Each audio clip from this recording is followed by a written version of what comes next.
Thanks, Meta, and thanks all of you so much for coming. Some of you could give this talk, but all of you, I hope, will get plenty of opportunity to participate. I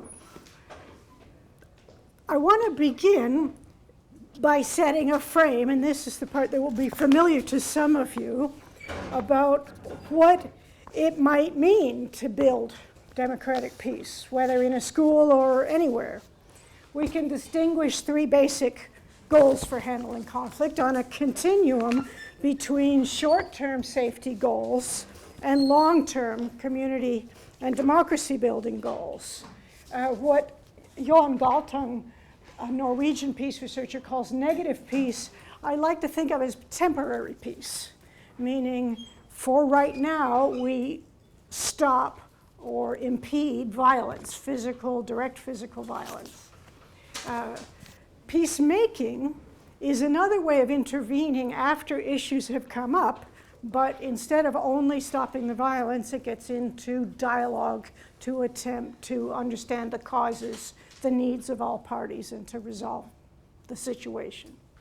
Peacebuilding is by far the most comprehensive, so now you know this is a very ambitious conversation we're going to have today, because it includes a minimal amount of peacekeeping, a lot of peacemaking, and a lot of social transformation to actually deal with the systemic and cultural causes of not only violence, but destructive conflict, particularly for the people who are most disproportionately harmed by conflict and violence in the world, who are the poor and the marginalized, particularly women. It depends a little bit on each culture.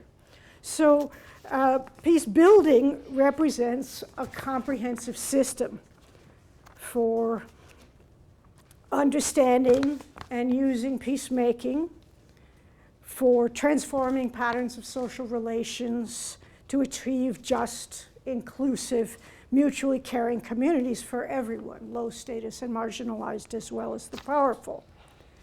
All of these then apply to school education, both to classroom explicit lessons, what we say we're teaching inside of any subject area, and in the ways we manage classrooms, work with students, but also in the implicit curriculum, that is the words and deeds, the practices in school from, for instance, discipline, relations of equity, or on the other hand, inequity, and so forth.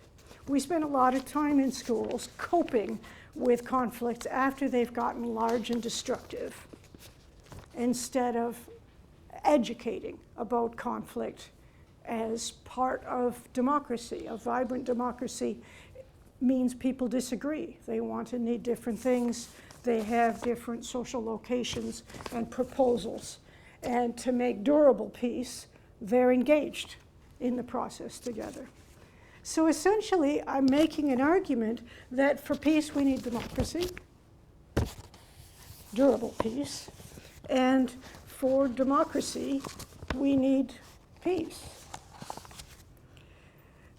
There are lots of different paths for incorporating dialogue about different kinds of conflicts as a learning opportunity in schools. This is the assumption, and I'll say bias, with which I started this research based on my previous project, which showed with Christina Parker and Patricia Carvajal on the research team that it is both feasible and pedagogically effective for teachers to bring dialogue about conflicts into classrooms as learning opportunities, both as restorative problem solving, which is of course a kind of participatory governance, and as explicit curriculum, lessons, teaching and guiding practice about conversations about conflict.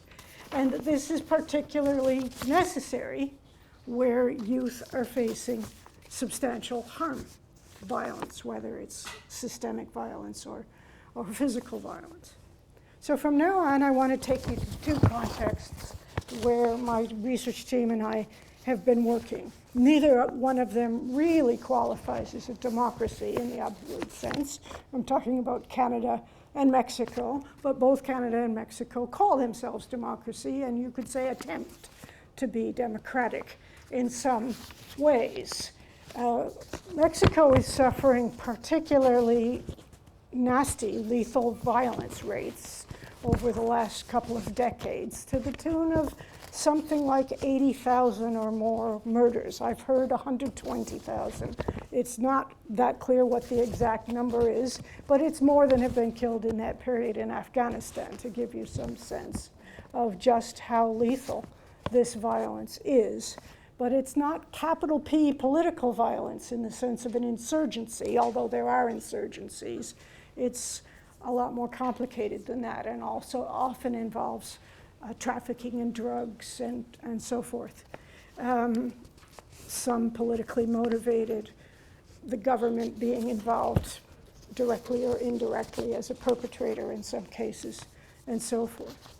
So you would think, why would you be trying to compare that to South Central urban Canada?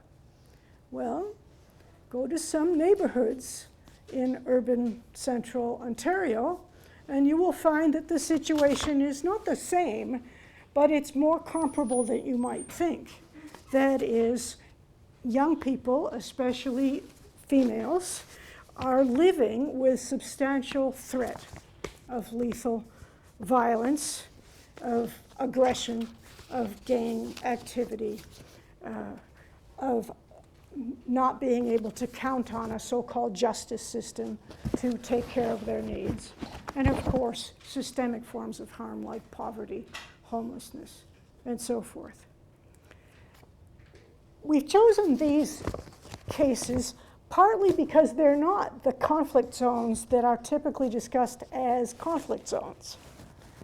I think we might uncover some of our assumptions and understand conflict and peace building better, including the role of education, if we would look not only at polarized, so-called divided societies, most of which, by the way, the ones that have gotten the most attention, have been in the global north. There's tons of research and programmatic work in Northern Ireland, in Bosnia and Herzegovina, in Cyprus, in Israel with its Palestinian citizens, but not with the Palestinian refugees outside the nation-state borders. These aren't countries that have been recently at war in the usual sense, nor have they experienced recent dramatic regime change, although we have had an interesting week in Canada. As Gabriel Solomon and others have pointed out, much of the transnationally influential peace education theory and research emerges from zones of relative tranquility, oddly enough, like Canada, but especially parts of Western Europe and the United States. And equally important, it tends to emerge from contexts of relative socioeconomic privilege, whereas poor and marginalized people are usually the most vulnerable to violence. So there's something fishy here that we need to probe. So things are difficult in most of these places, and we didn't go to the most terrifying locations in these countries or even in these particular cities. I value the lives and well-being of my research team. Diego and Patricia is on the team again for this project, and a number of others.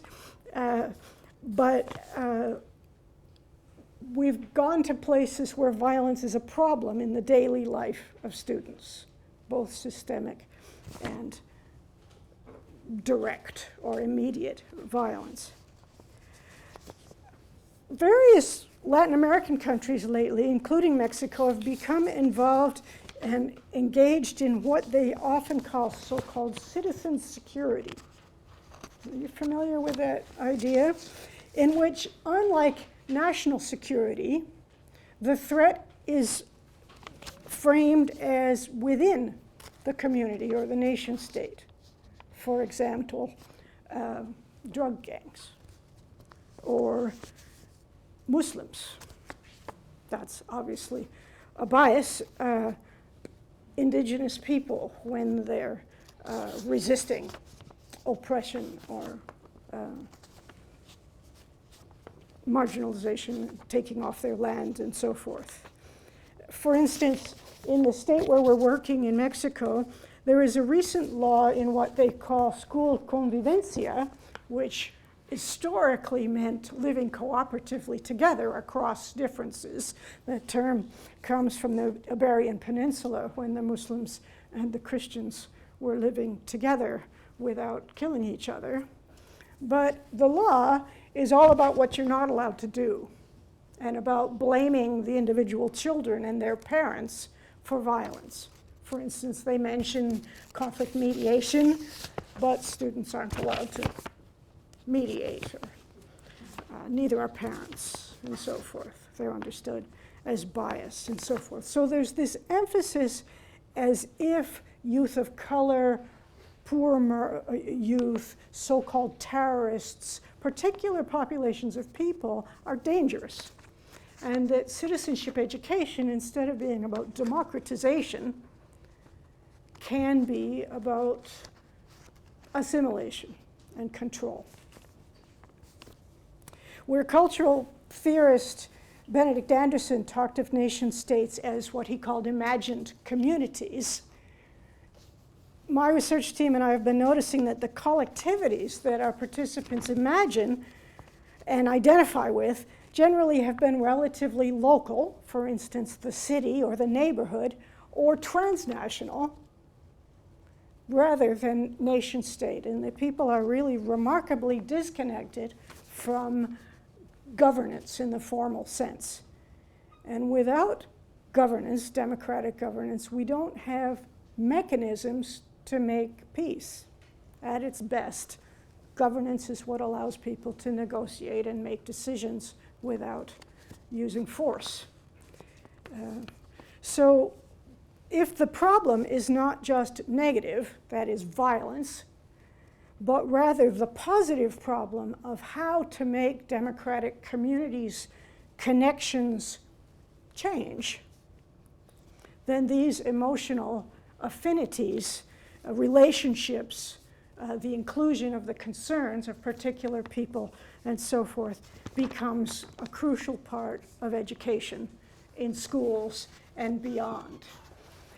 So we're living in a context of disconnection from nation states here in Canada as well. They're congratulating themselves for the enormous voter turnout here in Canada this week, and it was 70% roughly, right, or a bit less.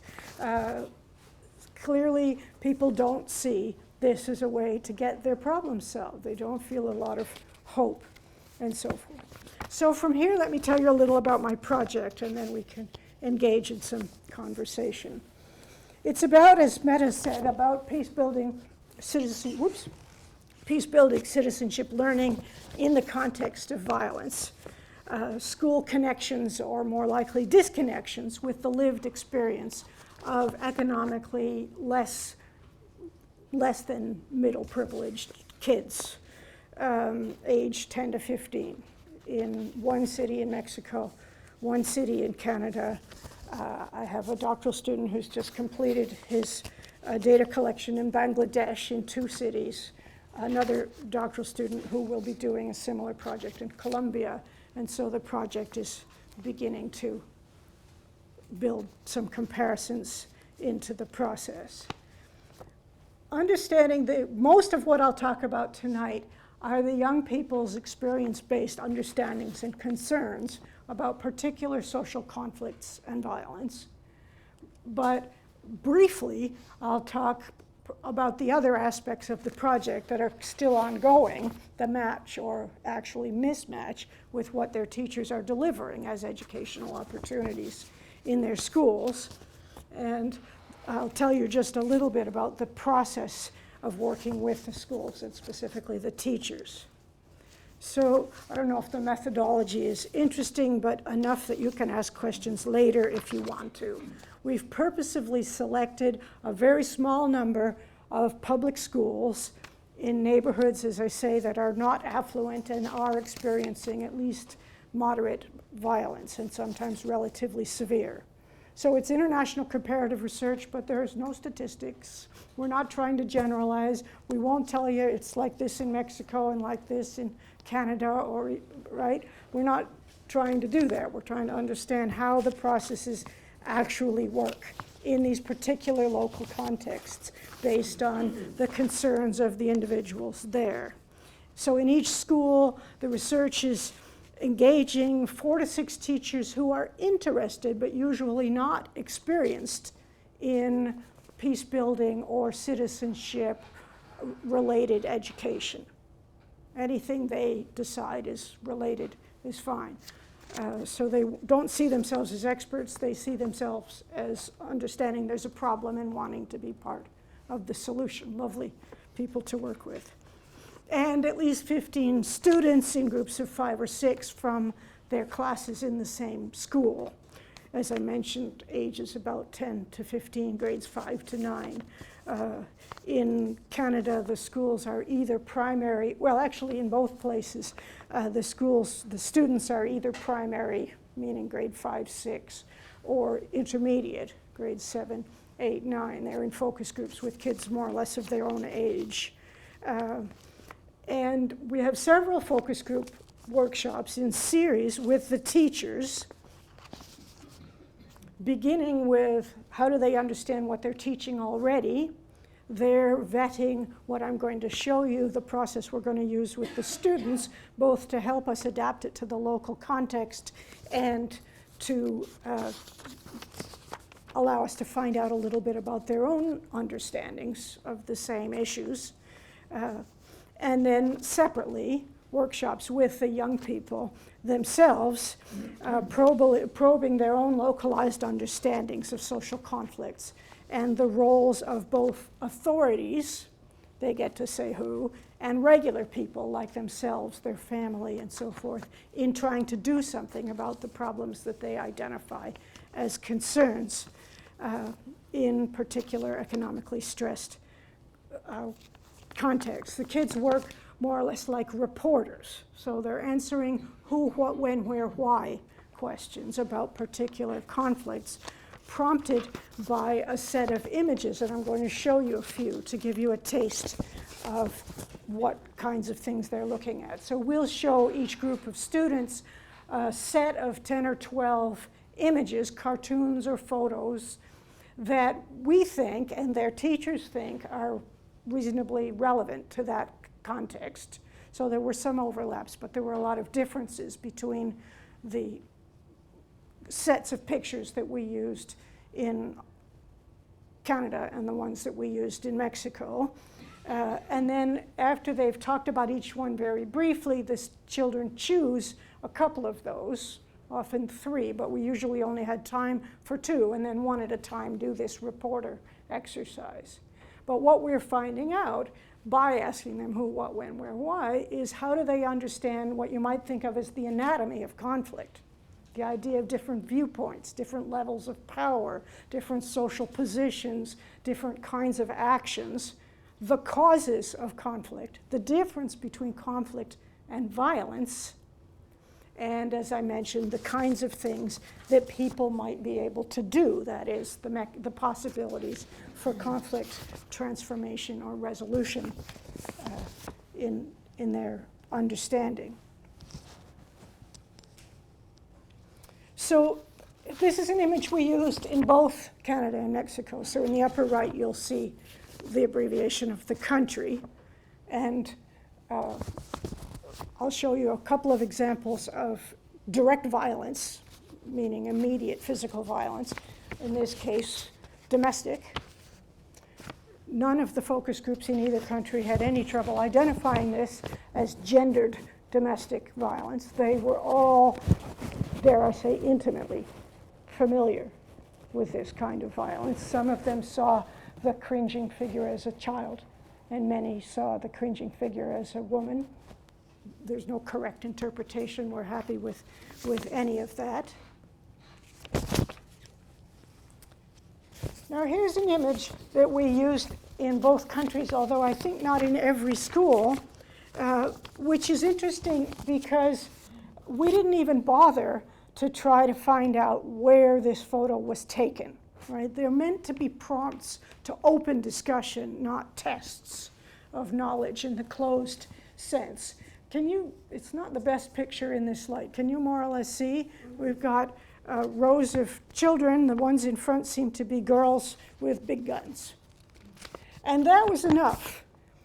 In the Canadian schools, the students were gripped by this image, and in one group chose to pursue this issue as one of the things they wanted to talk about, but they did see the problem as distant.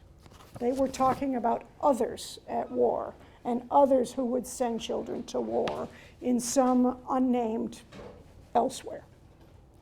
Whereas the response of the students in the Mexican schools to this image was equally visceral, but it wasn't about the military particularly. It was about children with guns. And again, they had visceral experience and concern with that problem. But they were not talking about others at a large distance. They were talking about their neighbors, about experiences they'd had, if not firsthand, then secondhand in their situation. In each instance, we ask students to talk to us a little bit about who's involved in this conflict, who's not in the picture, and they had no trouble identifying people who would recruit or entrap children to, for instance, carry drugs and weapons, or to be soldiers, and so forth. This one we only used in Canada, because the communities where we were working in Mexico, there wouldn't have been enough people with cell phones, never mind internet access, for this to make sense.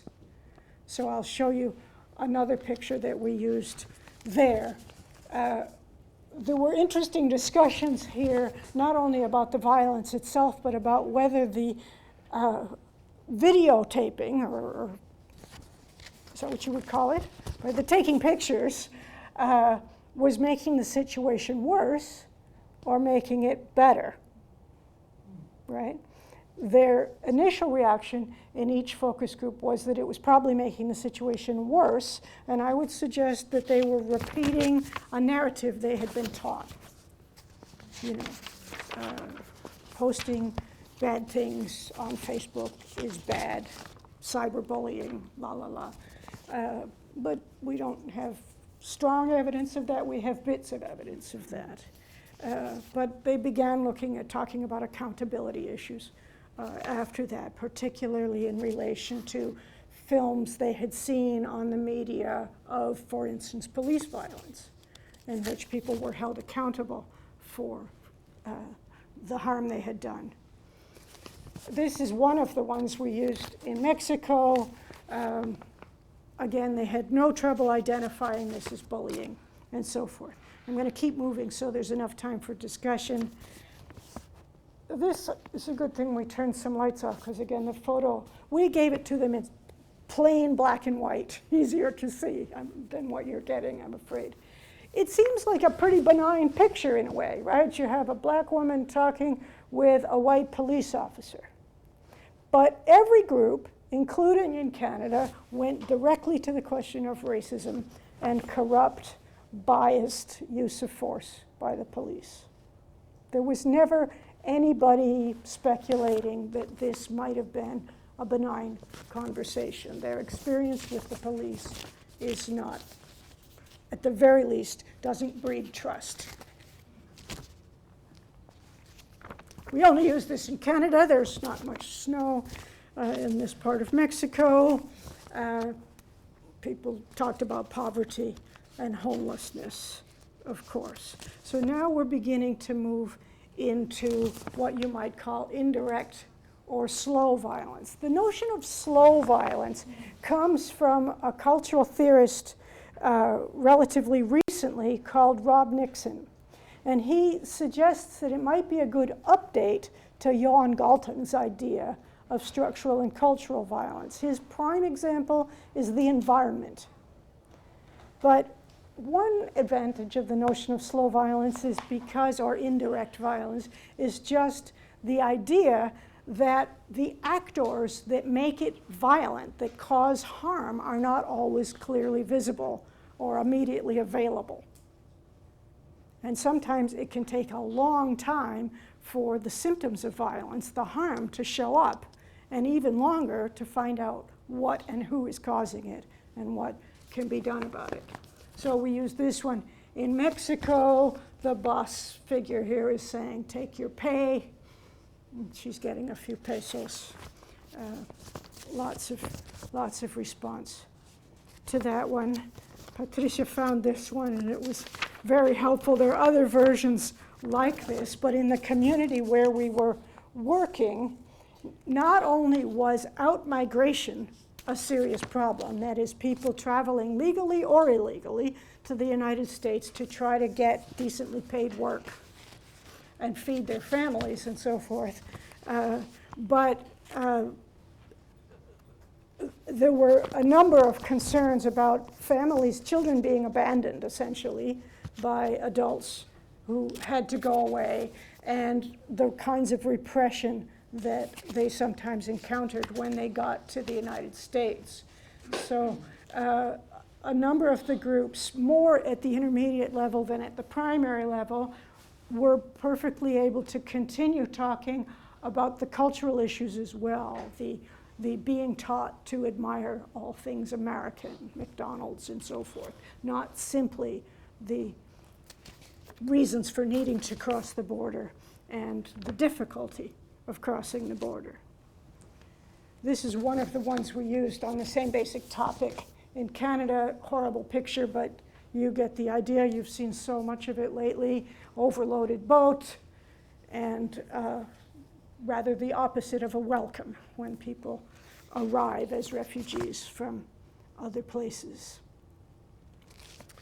All the kids knew who this was. I don't watch enough TV, I guess. Do you know this one? Okay, good, I feel better.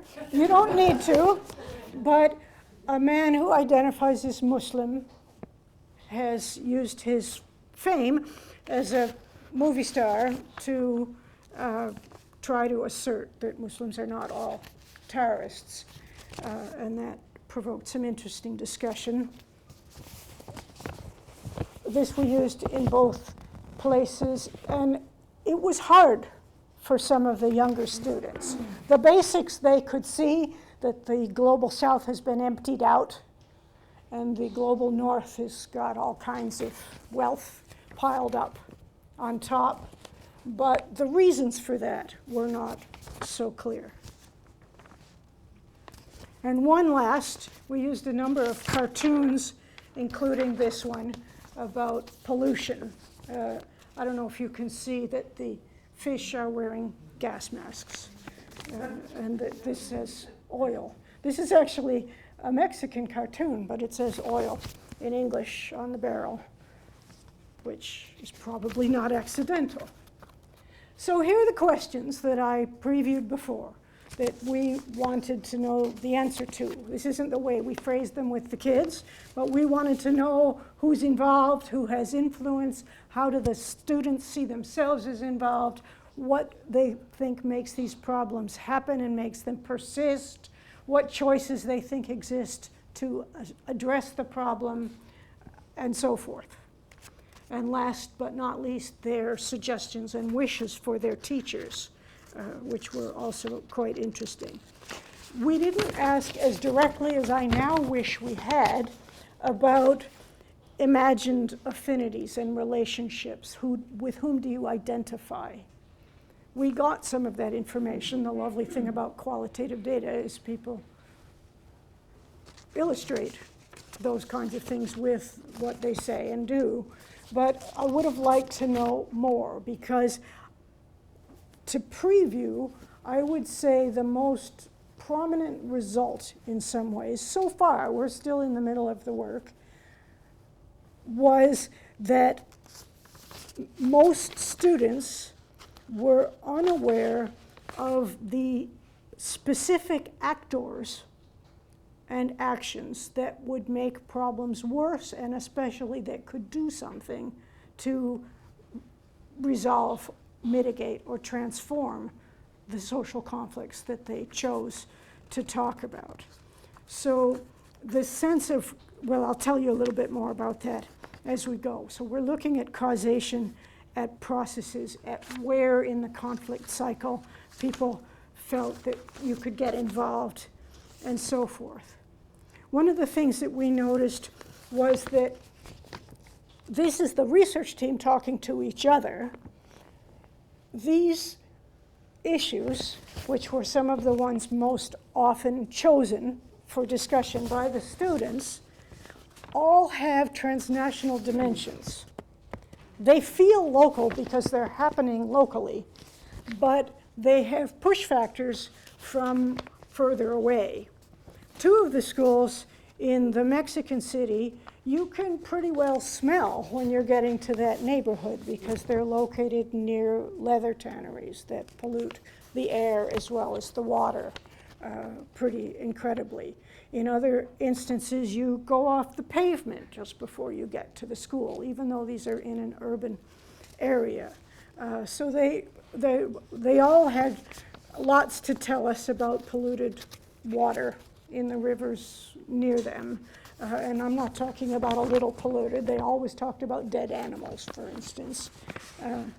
Although they mentioned that the animals had been dumped there, which may be true, or on the other hand, they may have been killed by the pollution. We don't know that. But I had the impression, as I read and reread this, the students' words, that the transnational dimensions were making these problems far more intractable, far more escalated, but that the actors involved were invisible.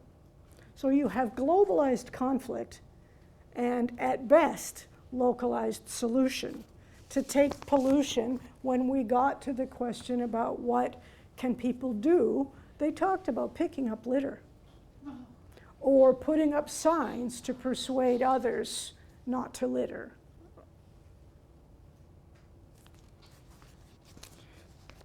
They all recognized the different parties to conflict in relation to socioeconomic inequality and poverty, you know, that employers want to pay too little and employees would prefer to earn more and have more reliable work, those kinds of things.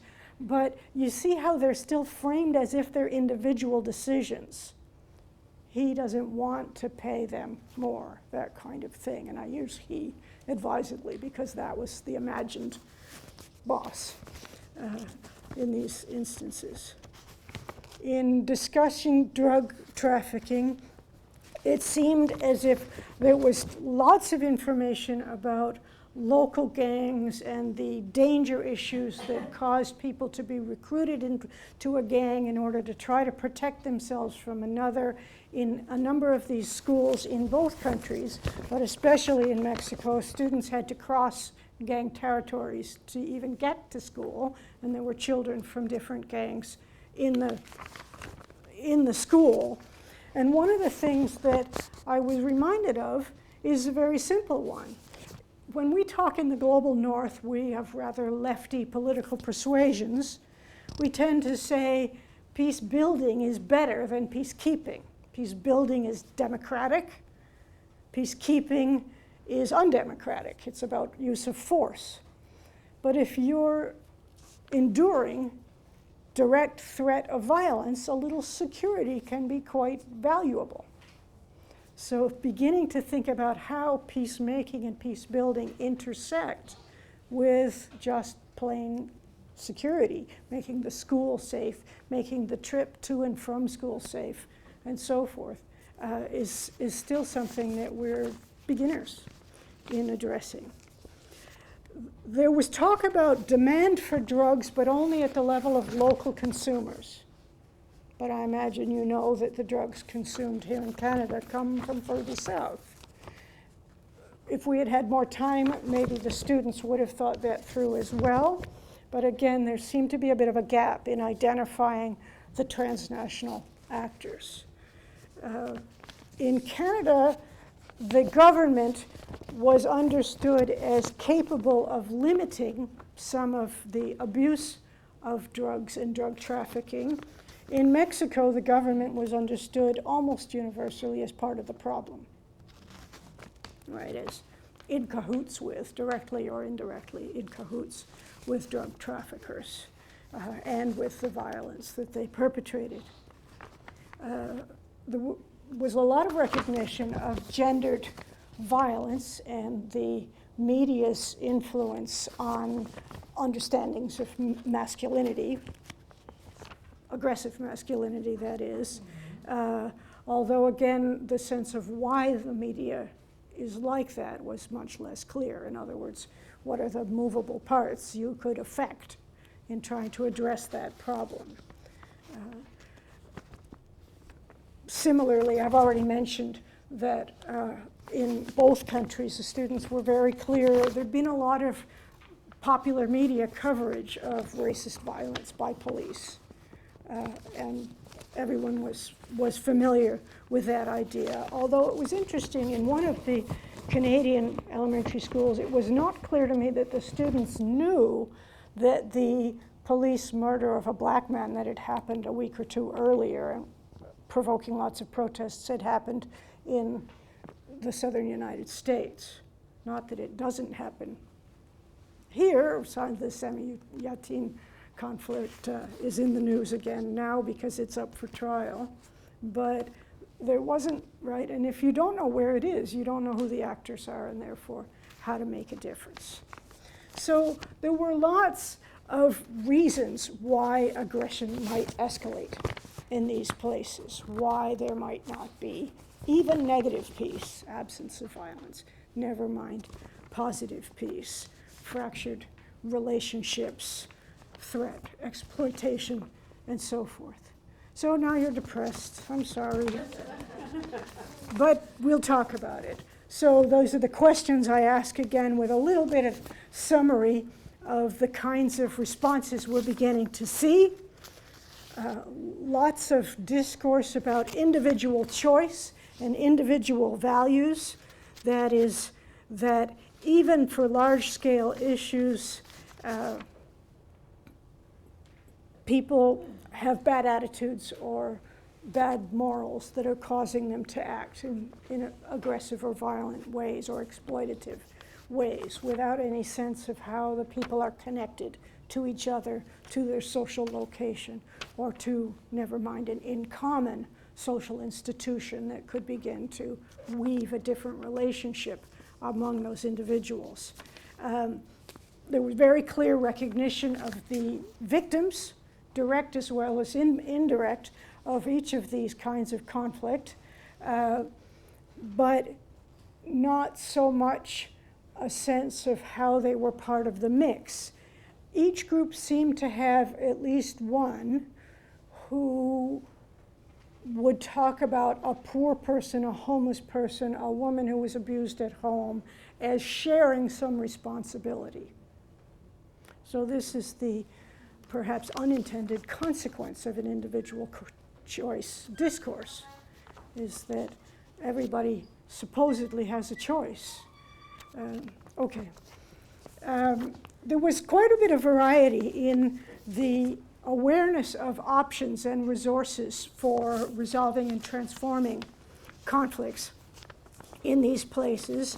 On average, there was a little bit more knowledge in the upper grades, which I suppose is encouraging, and a little more knowledge of a sort of vague, globalized form in the Canadian schools than in the Mexican schools. That is, they were able to name organizations, either governmental or non-governmental, or social movements, who were doing something about different kinds of problems. At the same time, in some schools more than others, there was a real concern that there was very little knowledge of who could take any kind of action to really address causes of problems. The question of relationships is not something we set out, as I said, to study as well as maybe we should have, but it became clear that the horizons of the Canadian kids are broader.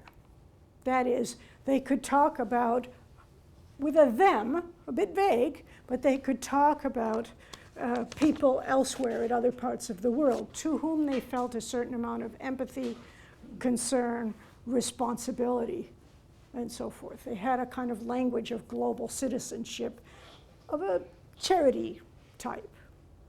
So a sense of superiority, but a sense of some responsibility. I'd love to hear what you'd have to say about that. The horizons of the Mexican kids were in many ways a lot smaller. That is, the physical violence was so escalated that people's worlds, literally the worlds they had physical opportunity to move around in, were quite small in many places. They could go to school, maybe to work, to home. And they were at enormous risk moving between one and the other. So what did they do for entertainment and for information? They were dependent on such popular media as were available, for instance, the television. And so you could hear these television narratives weaving themselves into their conversations. And it wasn't a happy story. Some people had more hope than others, for sure, but there was an overwhelming sense in many groups, and again, I would say a bit more strongly in the Mexican schools overall. We would say, ask about the conflict they'd been discussing, what could somebody do about this? And they would say, literally, nothing. And of course, if you don't know of anybody who could do anything, nothing gets done. But were they so despairing that they didn't want to talk about it, that they were disengaged? Absolutely not. Every single group in both countries, in all of the schools, said they wanted to talk about these issues more.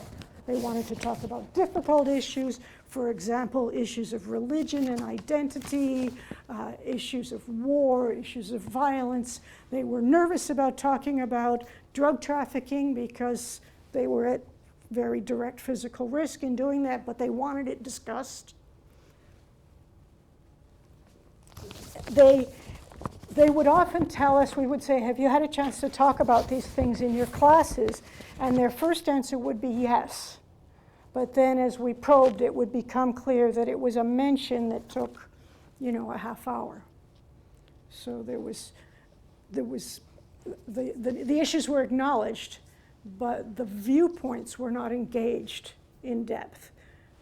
The solutions were not engaged, and so forth. So just a tiny bit about the teaching based on both the students telling us about their classes and the teachers telling us themselves about their teaching, what did happen in these 6 schools. This is pretty much reviewing what I've said. One thing I'd be very curious to hear you discuss is the emphasis that we heard in both countries on values, or these days in Canada they call it character. But again, very much about individual being good kinds of stuff. The international movement for a culture of peace has an emphasis on values, and there's no question that there's a correlation between certain values and certain behaviors. But how do you get from here to there? Do you gain peaceful, respectful, optimistic, democratic values by experiencing them and being involved, or do you get them by being told? Well, what are the alternatives? I feel as if we in the North and in the West have not been very good about dealing with the non-rational aspects of peace building, emotions, values, and so forth, and that these are pivotally important. But I need your advice. I really don't know how to understand what we can do about the value-laden aspect of some of these issues. And a lot of the opportunities to find this out, as well as to give the students what they ask for, opportunities to discuss and learn about the problems and about what could be done, were avoided, or very, very shallow. lots of simplification and distancing. I've already mentioned that the political and larger scale dimensions were ignored. It isn't that these weren't loving classrooms. They were remarkably loving classrooms. These were very special teachers, but not necessarily with high expectations for what economically marginalized young people can do individually and collectively. Here are some things that teachers could do, derived primarily from my previous research. And I mentioned that there are a series of focus group conversations with these groups of 4 to 6 teachers. One of the things we did early on, in fact, while we were still waiting for permission to go into the schools, was to analyze the official curriculum mandates in each jurisdiction in various subject areas, using our own understanding of the ingredients of democracy, citizenship, and peace, broadly understood. And of course, those ingredients are embedded. Anything worth knowing has conflict in it, has different viewpoints, has problems, and so forth. So most peace education that's been designed in the world tends to be an add-on. But our idea has been that we would rather transform the way science is taught, the way history is taught, the way language is taught and practiced, the way health and biology, physical education, arts, math, and so forth are conducted, to find the elements of viewpoint, power, problem solving, negotiation processes, discussion procedures, and so forth inside the curriculum requirements, so that it becomes helping these teachers with what they already have to do rather than adding another burden that they feel unprepared to do. We haven't been able to change the context in terms of incentives and support other than being there ourselves a few times. We have been able to do some work together in terms of which voices are included in the curriculum examples that they bring, that the teachers bring for discussion, and how to broaden that in ways that might build a sense of competence, a sense of togetherness, a sense of agency, a sense of possibility for making peace. So in conclusion, there are things that schools can do. Some of it is about access to constructive conflict education, broadening the horizons of students by attending to the real problems in their lives and the actors that are doing something about those problems. This is related also to the inclusion issue. Some people call this social capital. If you don't know who's doing anything, you don't have a sense of what can be done.